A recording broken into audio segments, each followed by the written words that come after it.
Today we're going to be talking about Solo, a Star Wars story, and basically reviewing the film. Be warned, there will be some spoilers in this video, but I'll make sure to warn you when I actually get to that part.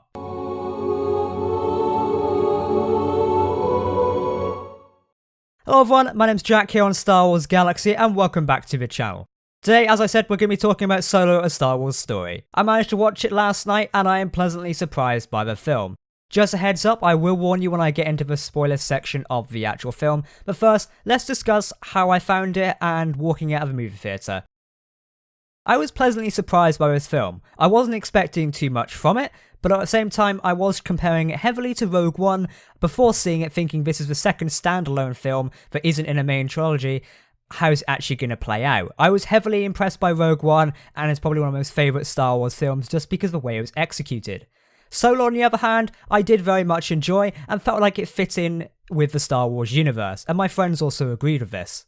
Overall, the movie was most fun and light-hearted. Everyone was smiling and laughing while leaving the theatre last night. It's got a totally different vibe from The Last Jedi and a similar one to Rogue One, so you can still almost connect with it.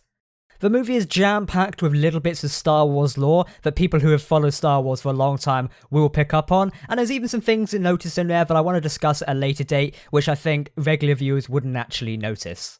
The cast and crew performed amazingly, the actual film was directed wonderfully, and also, like I say, the cast of the characters, they were brilliant. The people who actually played the characters, it was amazing. Alden Ehrenreich really did a stellar performance as Han Solo, and the character playing Woody Harrelson playing Tobias Beckett, easily one of my most favourite characters throughout the film just because of the way he was portrayed in the film. Then also we had Kira, fantastically portrayed. We had a load of other characters as well. My only gripe with the characters is I wish we got to spend more time with certain members of them and also learn their past and how they came to be in this job as well. Obviously there was little bits throughout the film which pointed to their past adventures, but not much in terms of the cast which were portrayed on advertisement for this film. As mentioned before, there is a hell of a lot of lore here for people like myself to pick apart in later videos and discuss all the kind of Easter eggs that were hidden in Solo, a Star Wars story, and it was absolutely amazing. Would I recommend you go and see this film? Yes, absolutely. This is a stellar Star Wars film. I don't see it being bad in any way at all. Sure, there are some letdown parts in it, but every film has them. I still recommend you go and check this out. It really is a Star Wars film and reminds me a lot of Rogue One. So I'm now going to be moving to my spoiler section of the Star Wars story. So if you do not want spoilers, click off this video now. You have been warned.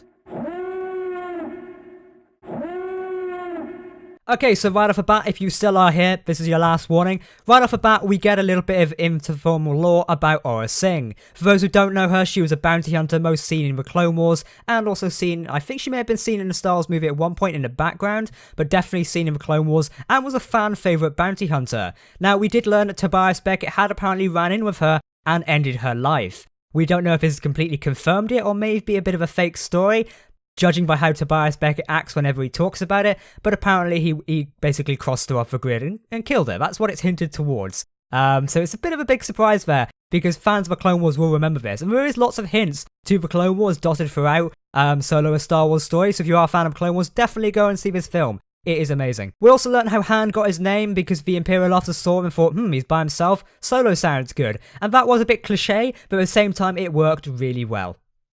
One little bit of a creepy detail was that Chewie eats humans. I mean, not a giant surprise there. I guess if you were kept in slave labour, you probably would have to eat something at some point. The actors and, as I said before, the cast portrayed their characters amazing. The only gripe I have with it is certain characters we saw at the start of the film, they were only around for a very short part of time, and we didn't really get to understand why they were there. I mentioned this in the non-spoiler part, and it is kind of disappointing. So people like Val and also, I think it was called Rio, we didn't actually get to see them very much, which is a bit of a shame, and I wish we'd seen them more before they eventually died in the film, but they did have good exits as well. Also, the characters and the crew like Effie's Nest, they were really cool, and it was quite a surprise to see who was actually behind the mask as well. The crime lord Drayden Voss, he was a very interesting villain and portrayed amazingly.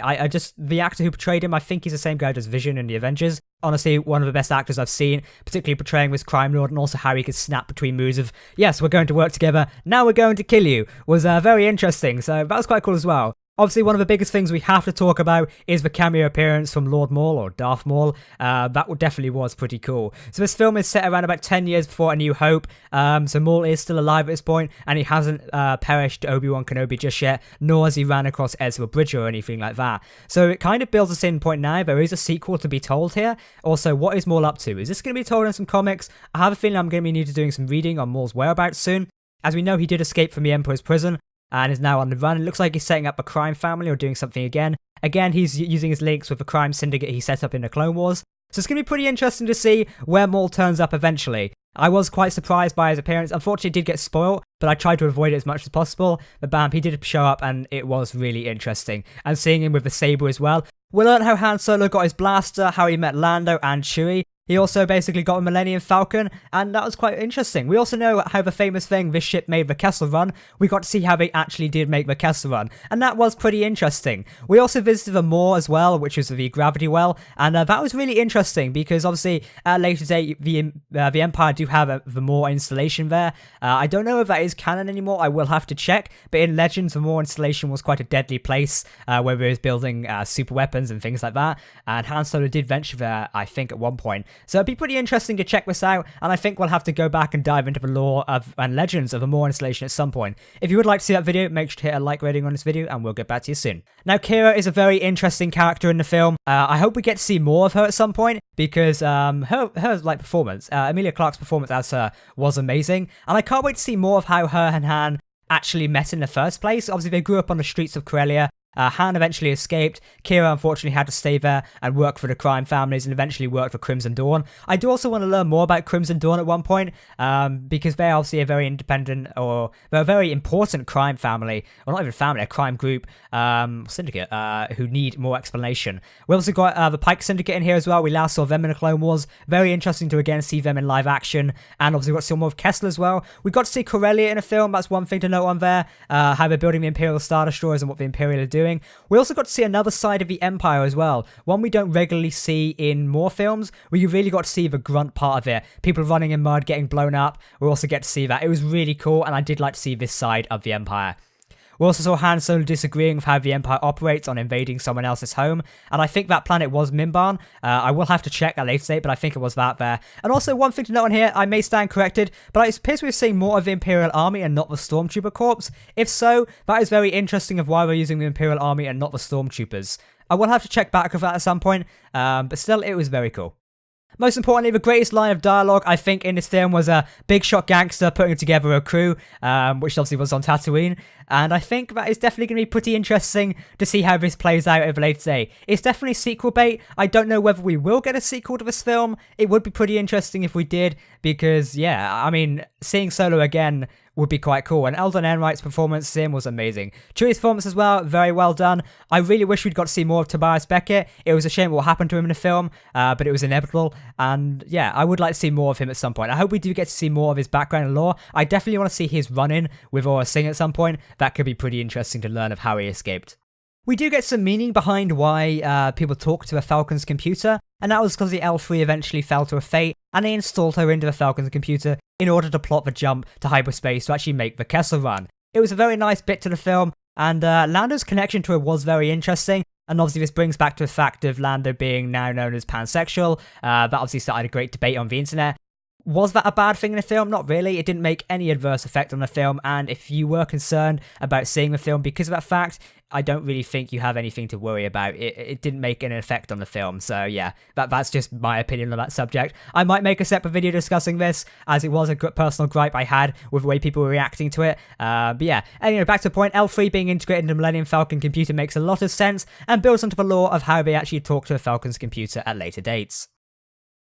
So overall, I found Solo: A Star Wars Story a very interesting film. Would I see it again? Yes, I probably would. Would I rush back to see it again? Probably not. I would prefer Rogue One over Solo: A Star Wars Story, as I feel like I connected with the characters in Rogue One a little bit better. One of my personal gripes about this film, as I've explained before, is I really couldn't connect to some of the characters, and some of them were gone too soon. Particularly Rio and Val. We knew they were important to Woody Harrelson's character, Tobias Beckett, but we didn't understand how. Again with Qi'ra as well. She was very important to Han, but how do they meet? What is their connection there? Obviously, we knew they were in love and they had a relationship, but there is something very interesting there. And obviously, there is now a sequel that has to be played out at some point, because Kira is now going to Darth Maul to meet with the Lord Maul himself. So what's going to happen there?